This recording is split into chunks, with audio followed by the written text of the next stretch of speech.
संत तुकाराम महाराज पालखी सोहळा उद्योग नगरी पिंपरी चिंचवडचा पाहुणचार घेत पुण्याच्या दिशेनं मार्गस्थ झालाय। त्यानंतर सकाळचा पहिला विसावा हा एच कॉलनीत असलेल्या विठ्ठल रुक्माई मंदिरात असणार आहे। या मंदिरात तुकोबांच्या पादुकांचं दर्शन घेण्याकरता तौबा गर्दी सुद्धा झालेली आहे। या सगळ्याचा आढावा घेतला आपले प्रतिनिधी सुशांत डुमरे यांनी। आपण सध्या पिंपरी चिंचवड शहरामध्ये खराळवाडी या ठिकाणी विठ्ठल रुक्मिणी मंदिरामध्ये आहे आणि या ठिकाणी पालखीचा विसावा आहे आणि या ठिकाणी आपण पाहू शकतो पिंपरी चिंचवड शहरातील नागरिक असतील, भाविक भक्त असतील, यांनी मोठी गर्दी जगद्गुरू संत तुकाराम महाराजांच्या पालखीचं दर्शन घेण्यासाठी केल्याचं आपल्याला पाहायला मिळालं आहे।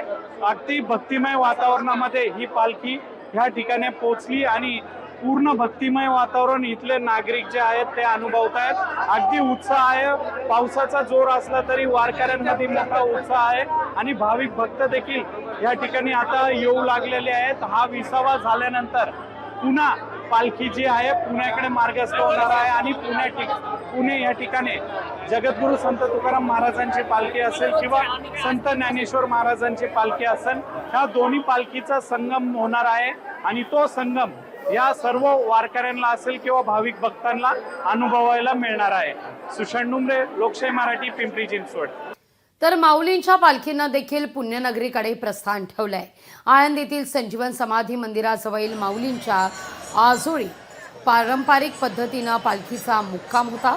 सकाळी 7 वाजताच पालखी पुण्याच्या दिशेनं आता रवाना झाली।